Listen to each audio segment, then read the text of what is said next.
Smart গ্রাম পঞ্চায়েত মানে হচ্ছে যে আমাদের আরও বেশি আইটি বেসড করতে হবে।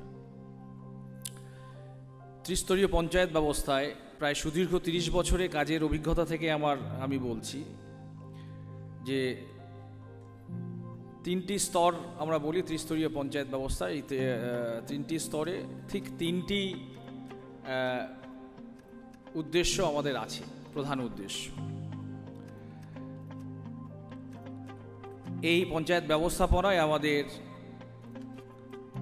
সকল মানুষকে, পঞ্চায়েতের মধ্যে বসবাসকারী সকল মানুষকে আমাদেরকে পরিষেবা দিতে হবে, এটা একটা মূল উদ্দেশ্য, বিভিন্ন প্রকল্পের মাধ্যমে অবশ্যই। দ্বিতীয় উদ্দেশ্য হচ্ছে যে পরিষেবার মানটি সঠিক মাত্রায় যেন থাকে বা মান উন্নয়ন ঘটাতে হবে সময়ের সাথে সাথে, এটা দ্বিতীয়। আর তৃতীয় হচ্ছে দ্রুততার সাথে দিতে হবে। বর্তমান সমাজ ব্যবস্থার মানুষের ব্যস্ততা বেড়েছে, কাজের বহর বেড়েছে, যুগের গতির সঙ্গে সঙ্গে তাল মিলিয়ে যদি আমরা না চলতে পারি তাহলে আমরা পিছিয়ে পড়ব বা আমাদের পিছিয়ে পড়তে হবে। কম সময়ের মধ্যে আমাদের বেশি কাজ করতে হবে। সময়ের সঙ্গে সঙ্গে জনসংখ্যা বৃদ্ধি পেয়েছে, মানুষের চাহিদাও বৃদ্ধি পেয়েছে, সরকারি পরিষেবা কেন্দ্রগুলোতে মানুষের ভিড় বেড়েছে। বর্তমানে এ কথাটা অস্বীকার করার কোনো জায়গা নেই। বিভিন্ন কর্পোরেট এবং প্রাইভেট সংস্থাগুলি আধুনিক প্রযুক্তিকে ব্যবহার করে তাদের কাজের গতির মান বেড়িয়েছে। সরকারি প্রতিষ্ঠানগুলিও আধুনিক প্রযুক্তিকে ব্যবহার করে কাজের গতিকে ত্বরান্বিত করেই চলেছে।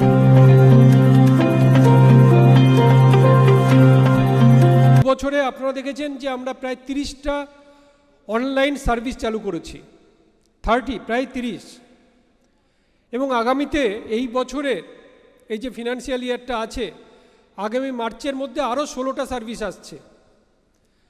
তার মানে আপনি সার্ভিসগুলো দেখে বোঝা যাচ্ছে যে আমরা পঞ্চায়েত স্তরে এভরিথিং যা কিছু আপনার ভাবনায় আছে সেই daily day to day works সেগুলোকে আমরা আইটি প্ল্যাটফর্মে আমরা নিয়ে যাব। নেক্সট আমাদের ফার্স্ট নোডাল অফিসার এন্ট্রির আমরা প্রবেশন করেছিলাম, কারণ এর অনেক উদ্দেশ্য আছে। এই নোডাল অফিসারের লিস্টটা এখানে এন্ট্রি করা যাবে। সেক্ষেত্রে আপনাদের বীরভূমের মোটামুটি কয়েকটা গ্রাম পঞ্চায়েত বাদ দিয়ে সবাই নোডাল অফিসার এন্ট্রি করেছেন। আর নোডাল অফিসার এন্ট্রি করেছেন মানে যেটা আপনাদের যেটা করতে হবে, যদি কেউ এই নোডাল অফিসার ট্রান্সফার হয়ে যায় সেটা যেন আপডেট করে নেন, কারণ সেটা অনেক সময় দরকার হবে যে আপডেট করে নিতে হবে।